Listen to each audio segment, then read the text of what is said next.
बाज़ौक़ समातों और रोशन आँखों के नाम। उर्दू और आलमी अदब के मशहूर अफसाने और कहानियाँ। मैं हूँ आपके साथ फैसल सईद ज़रक़ाब।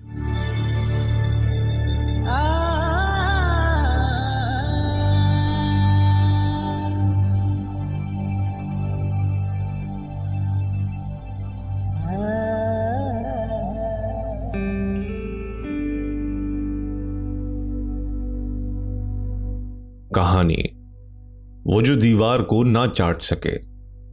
कहानीकार इंतजार हुसैन। फिर यही हुआ कि याजूज माजूज रात भर दीवार को चाटा किए, यहां तक कि दीवार तैलील होते होते अंडे के छिलके की मानिंद हो गई। और फिर याजूज माजूज थक गए और उन्हें नींद आने लगी और वो ये कहकर सो गए कि बाकी दीवार सुबह को चाटेंगे। मगर जब वो सुबह को उठे तो दीवार फिर ऊंची और मोटी हो गई थी। ये देखकर वो अपनी कोताही पर पछताए और उन्होंने फिर ये अज़्म बांधा कि आज तो हम दीवार चाट कर ही दम लेंगे। सो जब शाम हुई तो फिर वो अपनी लंबी लंबी जुबानें निकालकर दीवार को चाटने लगे। चाटते रहे यहां तक कि रात का कजरा फैलने लगा और दीवार अंडे के छिलके की मिसाल रह गई। मगर याजूज माजूज अब थक कर चूर हो गए थे और जुबान ईंठने लगी थी और पपूटे नींद से बोझल हो रहे थे। उन्होंने आपस में कहा कि सद्दे सिकंदरी को हमने वाकई चाट लिया है। दम भर के लिए सो लें, फिर ताज़ा दम हो जाएंगे और दो जुबानें फेर कर उसका सुथराव कर देंगे। सो याजूज ने एक कान नीचे बिछाया और दूसरा कान ओढ़कर सो गया। माजूज ने भी अपना एक कान नीचे बिछाया और दूसरा कान ओढ़कर सो गया। याजूज माजूज सुबह को सोकर उठे तो उन्होंने देखा कि दीवार तो फिर पहाड़ की मिसाल उनके सरों पर खड़ी है। ये देखकर वो ऐसे ढह गए जैसे बरसात में कच्ची दीवार ढह जाती है। माजूज ने बहुत दुख के साथ याजूज से कहा कि ऐ याजूज, क्या हमारे अमल का कोई हासिल नहीं है? याजूज ढही आवाज में बोला कि शायद हमारी तकदीर ही ये है कि रोज रात को दीवार चाटा करे और रोज सुबह को दीवार कोहे गिरा की तरह हमारे सरों पर खड़ी हो जाया करे। इस पर माजूज मायूस होकर बोला, अगर यही बात है तो दीवार को हम चाटा किए तो क्या, और ना चाटा तो क्या। बस कब्ल इसके कि वक्त हमें चाट ले, हमें चाहिए कि दीवार की तरफ पुश्त करें और थोड़ा सा जिंदगी को चखें। तब कौमे याजूज माजूज का वो बूढ़ा जो अब अपनी उम्र के 1000वें साल में था, पहाड़ की खो से बाहर निकल आया और बोला कि ऐ याजूज माजूज, हर शय के एक मायने हैं और हर अमल का एक हासिल है। कोई दीवार ऐसी नहीं कि सदा खड़ी रहे। डहना दीवार का और चाटना जुबान का मुकद्दर है। और मैंने तुम्हारे बाप याफिस से और तुम्हारे बाप याफिस ने अपने बाप नूह से ये सुना है कि औलाद उनकी सदे सिकंदरी को ऐसे चाट लेगी जैसे दिन रात को चाट लेता है। फिर वो आजाद होकर खुले मैदानों और शादाब सब्ज़ारों में फैल जाएगी और वो जुबानें जो पत्थर चाटती थी शीनी चश्मों तक पहुंचेंगी। पहले कौमे याजूज माजूज का अगला गिरोह तबरिस्तान के ठंडे मीठे चश्मे तक पहुंचेगा और वो इतना प्यासा होगा कि चश्मे का सारा पानी पी जाएगा। जब पिछला गिरोह वहां पहुंचेगा तो खुश्क चश्मे को देखकर कहेगा कि शायद यहां आगे कभी पानी था। अपनी कौम के बूढ़े का ये कलाम सुनकर याजूज माजूज ने झुरझुरी ली और अपनी लंबी लंबी जुबानें निकालकर फिर दीवार को चाटने लगे।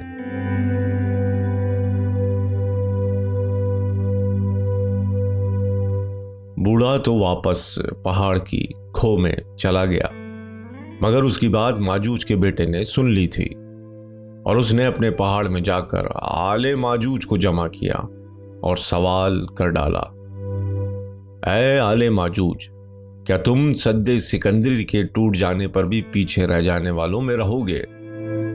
आले माजूज ने कहा कि तूने क्या देखा जो ऐसा सवाल जुबान पर लाया? माजूज का बेटा बोला कि क्या तुम नहीं देखते कि आले याजूज ने सरसब्ज पहाड़ों पर कब्जा कर रखा है और हमारे हिस्से में बंजर पहाड़ आया है। वो पेट भरकर तिल खाते हैं जबकि हम पत्थर चाट कर पेट पालते हैं। अब जबकि सद्दे सिकंदरी टूटने को है तो मैंने कौम के बुजुर्ग से यह सुना है कि जो गिरोह उस कायदे सिकंदरी से पहले निकलेगा वो तबरस्तान के शीनी चश्मे पर पहले पहुंचेगा और सैराब होगा। जो गिरोह बाद में निकलेगा वो चश्मे पर बाद में पहुंचेगा और उसे खुश्क पाएगा। तो ऐ माजूज के महरूम बेटो, क्या तुम इस कैद से रिहाई के बाद भी पीछे रह जाने वालों में रहोगे?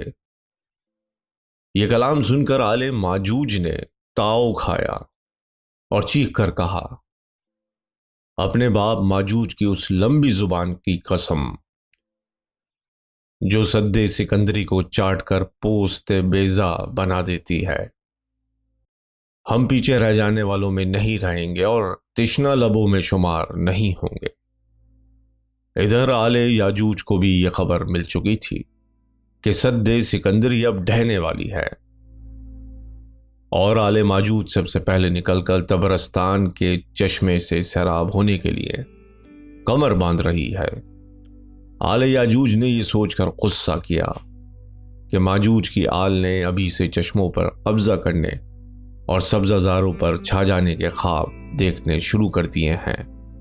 उन्होंने गुस्सा किया और ऐलान किया कि हम उनमें से नहीं होंगे जो पीछे रह जाते हैं और सूखे चश्मे से कंकर चुनते हैं। सो अभी रात बाकी थी।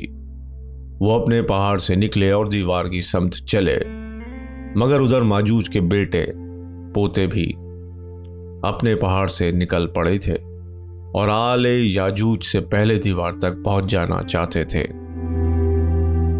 रात के अंधेरे में याजूज के बेटों ने माजूज के बेटों का रास्ता काटा और माजूज के बेटों ने लपक कर याजूज के बेटों को जा लिया। तब याजूज के बेटे माजूज के बेटों से उलझे और माजूज के बेटों ने याजूज के बेटों को ललकारा। वो आपस में लड़ते मरते रहे यहां तक कि सुबह हो गई और उन्होंने देखा कि याजूज माजूज सोए पड़े हैं और सद्दे सिकंदरी फिर ऊंची और मोटी हो गई है। ये देखकर उन्होंने अपनी अपनी राह ली और वापस अपने पहाड़ों में चले गए। जब पहाड़ सा दिन कट गया और रात ने डेरा किया, तब याजूज माजूज ने फिर अपनी जुबानें तेज की और दीवार चाटनी शुरू कर दी। और अभी रात बाकी थी कि दीवार के ढह जाने की उम्मीद लेकर और शीरीं चश्मे से सैराबी का तस्वुर बांधकर आले याजूज अपने पहाड़ से निकली और आले माजूज अपने पहाड़ से बरामद हुई। उन्होंने एक दूसरे का रास्ता काटा और आपस में दस्तो गरीबा हुए। याजूज माजूज के बेटे रात भर आपस में लड़ा मरा किए और खूनम खून हो गए।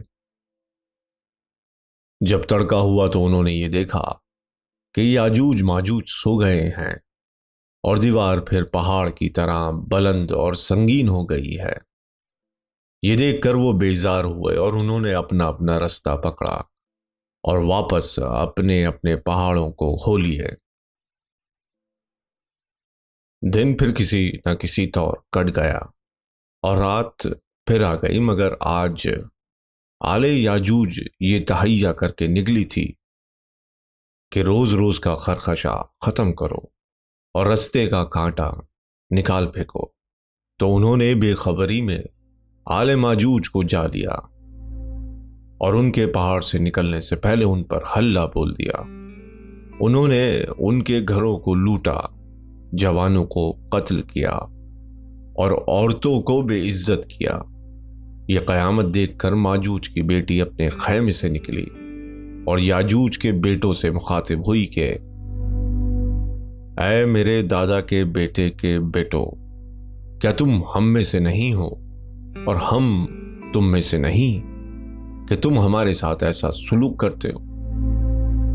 याजूज के बेटे ने सुनकर ताव खाया और कहा कि ऐ माजूज की बेटी, हम तुम में से क्यों कर हो सकते हैं, और तुम हम में से कैसे हो, जबकि हम याजूज की औलाद हैं और अपने पहाड़ में रहते हैं, और तुम माजूज की औलाद हो और अपने पहाड़ में आबाद हो। माजूज की बेटी ये सुनकर चिल्लाई और बोली कि ऐ मेरे दादा के बेटे,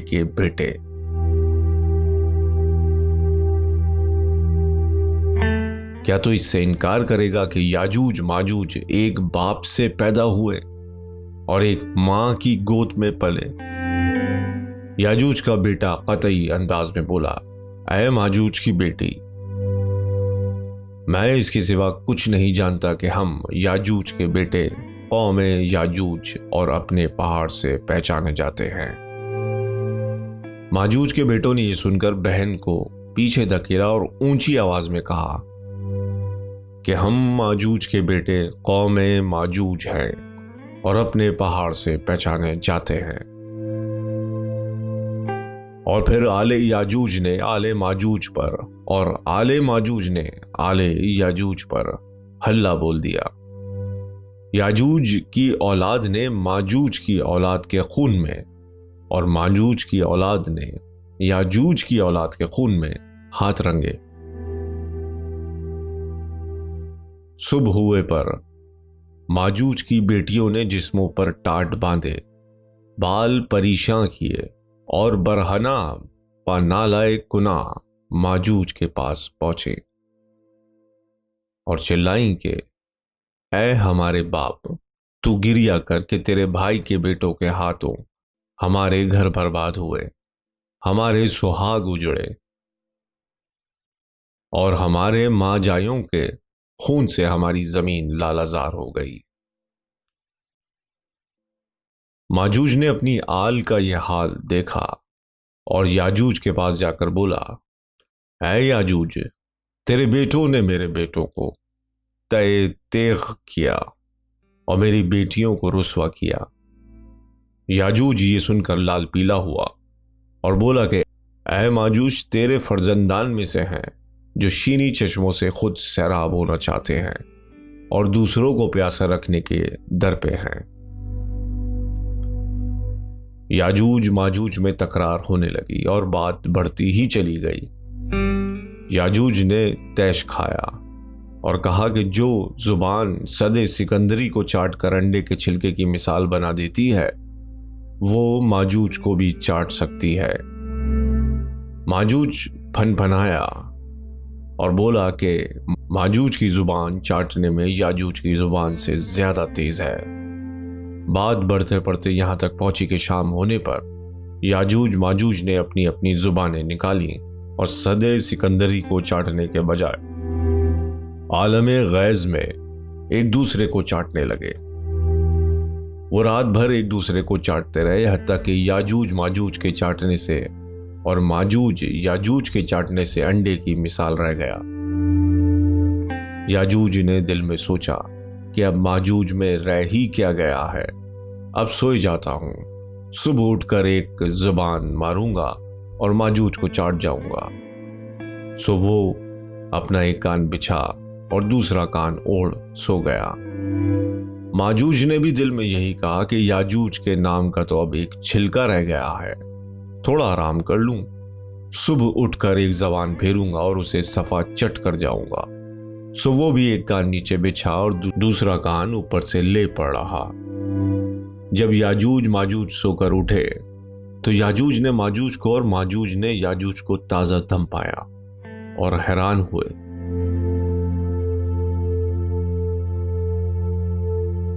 फिर याजूज के पास आले याजूज और माजूज के पास आले माजूज नाला और शिवन करती पहुंची कि रात फिर आले याजूज ने आले माजूज का और आले माजूज ने आले याजूज का खून बहाया था। तब फिर याजूज ने माजूज पर दांत कचकचाए और कहा कि मैं तुझे और तेरी आल को यूं चाटूंगा जैसे सद्दे सिकंदरी को चाटता हूं। और माजूज ने फिर याजूज पर जबान तेज की और चिल्लाया कि मैं सद्दे सिकंदरी को बाद में और तुझे और तेरी आल को पहले चाटूंगा। और शाम पड़े से वो फिर एक दूसरे को चाटने लगे और चाटते ही चले गए, हत्ता कि दोनों अंडे के छिलके की मिसाल रह गए। मगर अब उनकी जुबानें ईंट चुकी थीं और आंखों में नींद भरी हुई थी। याजूज ने तय किया कि माजूज बूंद बराबर तो बाकी रह गया है, इतना सुबह को चाट लूंगा। सो वो अपना एक कान नीचे डाल दूसरा कान ऊपर तान सो गया। माजूज ने भी यही सोचा कि बाकी मांदा याजूज को सुबह चाट कर खत्म कर दूंगा। वो भी एक कान का गद्दा बनाकर दूसरे कान को लिहाफ की तरह ओढ़कर सो गया। सुबह जब याजूज की आंख खुली तो उसने अपने कान के अंदर से झांककर माजूज को देखा और उसे ताजा दम देखकर मुतहय्यर हुआ और पूछा कि ऐ माजूज, क्या मैंने तुझे चाट नहीं लिया था? माजूज खुद उसे तंदुरुस्त देखकर ताज्जुब में था। पूछने लगा, मगर ऐ याजूज, मैंने तुझे क्या चाट नहीं लिया था? और फिर दोनों की आल खूनम खून अपने अपने बुजुर्ग के पास पहुंची और फरियादी हुई। याजूज माजूज अपनी अपनी औलाद की फरियाद सुनकर फिर एक दूसरे पर गुर्राए। फिर उनकी लंबी लंबी जुबानें उनके मुंह से यूं बाहर निकली जैसे बाम्बी से सांप निकलते हैं। याजूज माजूज एक दूसरे की तरफ जुबान लहराते थे कि बूढ़ा दानिशमंद फिर अपनी खो से बाहर निकल आया। याजूज माजूज को देखकर उसने अफसोस किया और कहा कि ऐ याजूज माजूज, तुम्हारा बुरा हो कि तुम सद्दे सिकंदरी को तो ना चाट सके मगर एक दूसरे को सचमुच चाटे ले रहे हो। तब याजूज ने अपनी आल का हाल सुनाया और माजूज ने अपनी आल का मातम किया। दोनों ने बूढ़े से इंसाफ चाहा। बूढ़ा दानिशमंद दोनों की बात सुनकर बोला कि मैं हाबिल और काबिल के दरमियान तो फैसला कर सकता था कि कौन जालिम है और कौन मजलूम है, कि उनमें से एक कातिल था और दूसरा मकतूल था। मगर याजूज माजूज के बाब में कैसे फैसला करूं कि मैं याजूज की जुबान को माजूज के खून से और माजूज की जुबान को याजूज के खून से लाल देखता हूं। याजूज ने कहा कि ऐ बुजुर्ग, क्या तू चाहता है कि आले माजूज तबरस्तान के चश्मे से सैराब हो और मेरी आल सूखे चश्मे के कंकर पत्थर चाटे? माजूज बोला कि ऐ बुजुर्ग, क्या तू ये गवारा करेगा कि आले याजूज तबरस्तान का पूरा चश्मा डकोस जाए और मेरी आल तिश्ना लब फिरे? बूढ़ा बोला कि तबरस्तान का चश्मा किसने देखा है? वो तो सदे सिकंदरी के उस तरफ है।